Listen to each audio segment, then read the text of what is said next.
What's up, guys? Welcome back to another Destiny 2 Season of the Splicer video. And today I'm going to be covering a new Warlock Exotic that came with the season, the Boots of the Assembler.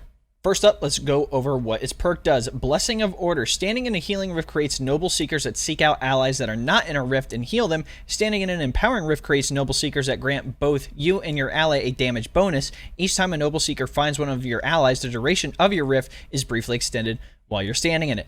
That's a lot to process, but pretty much when you stand in the rift, it's pretty much like the Lumina Seekers, right? They go out, they heal, or they empower. And yeah, I mean, I feel like that's the basic definition. First, let's talk about its effectiveness in PvE. I personally did not like it. I believe there are way more effective exotics that can be used in stuff like PvE, especially if you're using it as a quote-unquote support exotic. Again, like, you have to be standing in the rift, and your teammates have to be within a certain amount of distance for those things to even reach. They can't go around walls or anything like that, right? And there's just way too many exotics that can outclass this one, especially when it comes to specific subclasses. Chaos Reach, Geomag Stabilizers, Top Tree Stormcaller, Crown of Tempest, you know, any of the Voidwalker subclasses, right? Especially Top Tree and Bottom Tree. You have Nezarec Sin, Verity's Brow, Controverse Hold, and even something on Dawnblade as well, Well Radiance. You know, you have Lunafaction Boots, you have Phoenix Protocol. Heck, I mean, even Bottom Tree Dawnblade, you can use something like Dawn Chorus, Top Tree Dawnblade, like Sunbracers. Like, there's so many things where you could do, like, Boss DPS, Ad Clear. You know, there's so many different builds that you could do where this exotic just doesn't really cut it for me when it compares to other ones in something like PvE. But going into the Crucible, going into PvP, it's a little bit of a different story. Now, personally, I didn't test out the Empowering Rift a lot because I was rocking Lumina on me. Now, if you don't know what Lumina is pretty much the opposite of Thorn, to where whenever you get a kill, you pick up the Noble Round, and whenever you hit fire the hand cannon, it actually sends a Noble Round to your teammate, heals and buffs them, and also in turn buffs you as well. So it gives you extra damage, gives your teammate extra damage, gives your teammate extra health. So I found that if I use an exotic that allows for support when I'm standing in my rift, healing people, empowering people, I might as well have a weapon that can do that as well. And I'll tell you what, just a side note as well, Lumina feels mad crispy right now. I don't know what it is. I don't know if it's because it went from like a 150 to a 140 hand cannon. I don't know, man. But especially when you get that damage bonus rolling too, ooh, it is mad disgusting.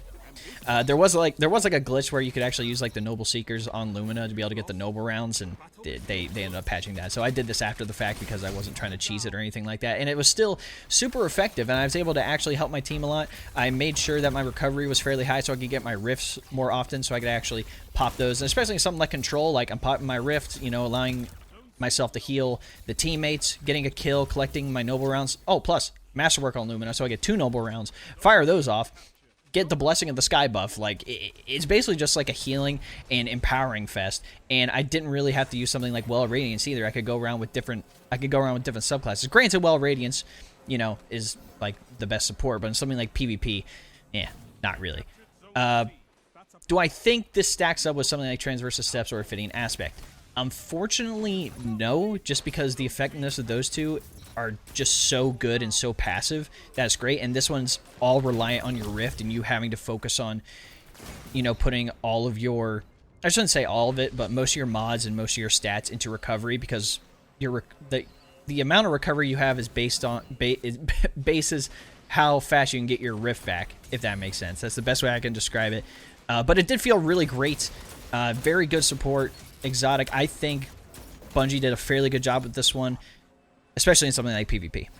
Again, final thoughts overall, don't use this thing in PvE. There's way better exotics you can use, especially in high-end activities like Master, Grandmaster, Nightfalls, like challenge raids that are going to be coming out with Vault of Glass and stuff like that. There's going to be plenty of opportunities to, like, just use better exotics in general. But on something like PvP, if you do want to run that support route, this is going to be the best way to do it.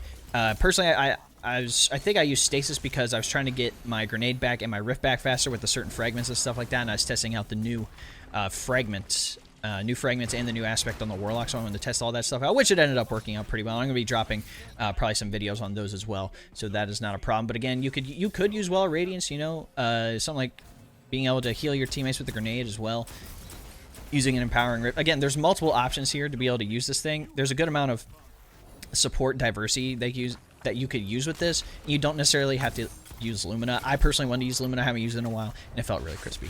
But again, those are my final thoughts on that. Now that you're at the end of the video, if you believe that I added some value or entertainment to you, be sure to like the video, subscribe to the channel, and share it out if you'd like to any social medias that you have. Also, be sure to join my Discord community so you don't miss out on anything. We have gamers and streamers that play on a variety of platforms, and again, the link to my Discord is in the description below. There are multiple ways to support me, whether it's monetarily through Twitch, my merch, my business, etc., or you can just come out to the live streams, interact with my content on social media.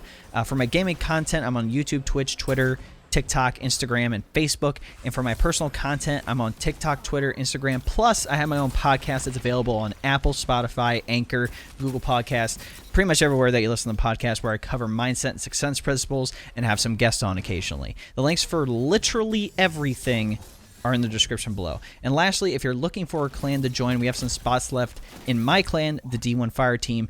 If you request to join, I'll let you in myself, and the link for that is also in the description below. All right, I'm out. Have a good one, ladies and gentlemen. We'll catch you in the next one.